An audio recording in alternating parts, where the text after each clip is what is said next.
কেশগন্ধ সচন্দন শ্রী সূর্যায় নমঃ।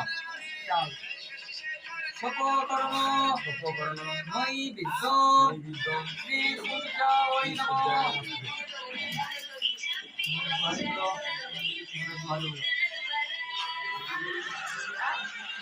শ্রী বিষ্ণু শ্রী বিষ্ণু শ্রী বিষ্ণু নমো বৈদ্য মুখ্যচন্দ্র গৌনে শ্রাবণে মাসে শুক্লে পক্ষে চতুর্থ্যা আন্দিল্য গোত্রশ্রী দত্তভূতি আন্দিল্য গোত্রশ্রী শ্রীমতী দত্তভূতি।